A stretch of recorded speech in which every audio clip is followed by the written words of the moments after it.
اور آپ کو پھر سے ایک بار بتا دیں کہ طوفان یاس کے لینڈ فال کا عمل تقریباً مکمل ہو چکا ہے۔ NDRF کے DG کا بیان بھی سامنے آ گیا ہے۔ انہوں نے کہا ہے کہ راحت اور بازآباد کاری کا کام جلد شروع کر دیا جائے گا۔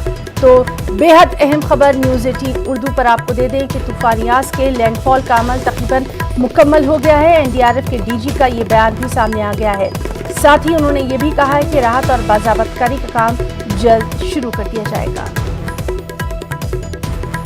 تو طوفان یاس، محکمہ موسمیات نے جس طرح کی پیشن گوئی کی تھی اس کے مطابق لینڈ فال کا عمل تقریباً مکمل ہو گیا ہے۔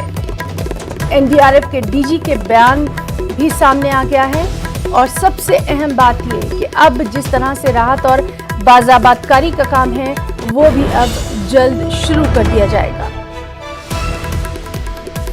سب سے زیادہ نقصان جن علاقوں کو پہنچا ہے، مغربی بنگال کے رہائشی علاقوں میں جس طرح سے پانی داخل ہو گیا ہے، ندیوں کا پانی، اس کو ہٹانا بڑا چیلنج ہے۔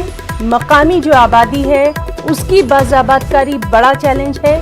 سڑکوں پر سے پیڑ ہٹانا، بجلی کی جو لائنیں، ترسیلی لائنیں، ان کو کس طرح سے پھر سے ان کو کھڑا کیا جائے گا۔ گاڑیوں کو آپ دیکھ سکتے ہیں اور یہ تو چند تصویریں ہیں۔ دھیرے دھیرے اس طرح طوفان یاس اپنے پیچھے جو تباہی چھوڑ گیا ہے وہ ہم آپ تک پہنچاتے رہیں گے۔ حالانکہ لگاتار ہم دیکھ رہے تھے کہ ریاستوں کی جانب سے، چاہے اڑیسہ کی ریاستی سرکار ہو، نوین پٹنائک کی طرف سے بھی، ساتھ ہی ساتھ مغربی بنگال کی جو حکومت ہے ممتا بنرجی، ان کی طرف سے بھی لگاتار طوفان کے آنے سے پہلے تمام تر تیاریاں کی گئی تھی اور مرکز کی طرف سے بھی خود امت شاہ حالات پر نظر بنائے ہوئے تھے۔ ساتھ ہی ساتھ انہوں نے تمام تر اعلیٰ آفیسر سے بات کی تھی، وزرائے اعلیٰ سے بات کی تھی، مرکز کی طرف سے تمام تر جو مدد ہے اس کی یقین دہانی کی بھی لگاتار امت شاہ خود بات کرتے رہے تھے۔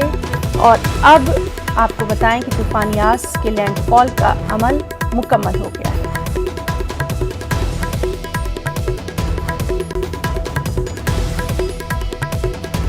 کچھ علاقوں میں مغربی بنگال کی اگر بات کریں تو ابھی بھی تیز بارش ہو رہی ہے، موسلادھار بارش ہے، جس کی وجہ سے ندیوں کا پانی جو ہے وہ رہائشی علاقوں میں بھی داخل ہو رہا ہے اور سب سے اہم جو سڑکیں ہیں، آمد و رفت کے راستے جو ہیں وہ کہیں نہ کہیں بند پڑے ہیں۔ تو یہی بازآباد کاری کا کام اب NDRF کی جانب سے جلد شروع کیا جائے گا۔